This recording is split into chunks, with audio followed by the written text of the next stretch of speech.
From this point on, I want everybody to start looking at, if you're not doing it already, start looking at the effective labor rate.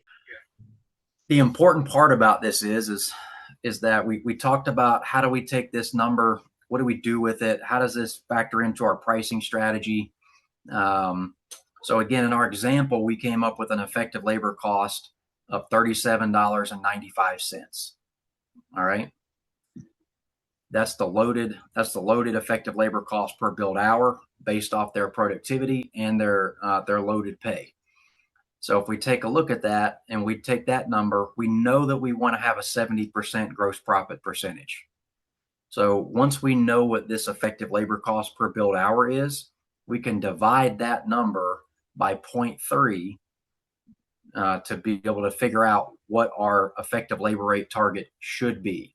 So in this example of $37.95, we would, if we divided that by 0.3, we would have an effective labor rate target of 126.50 or above.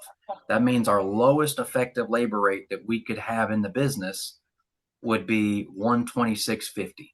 Anything below that number, then our gross profit margin on this particular employee is going to be under 70% gross profit, right?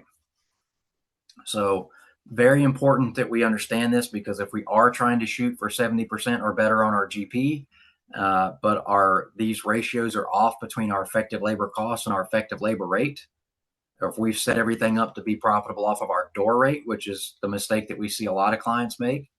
From this point on, I want everybody to start looking at, if you're not doing it already, start looking at the effective labor rate. It's probably in every single business system out there. If not, then do the math. Take your total labor and divide it by your billed hours. That will give you your effective labor rate. That is a number you got to pay attention to. Like Matt said, your calculated door rate may be $212 an hour, but what are you actually billing per hour? That's the key. The reason why I want you to start, if you're not doing it already, looking at that number every single week, every single day if you have to, is because once you understand that number, then you understand the spread that you need. Then if you're not meeting that number, once we do the math today, then that gives you a guideline. It gives you the steps necessary to attain that effective labor rate. That's the only labor rate that really matters. All right, what you bill out is really comes down to what are you billing out per hour? What are you really making per hour?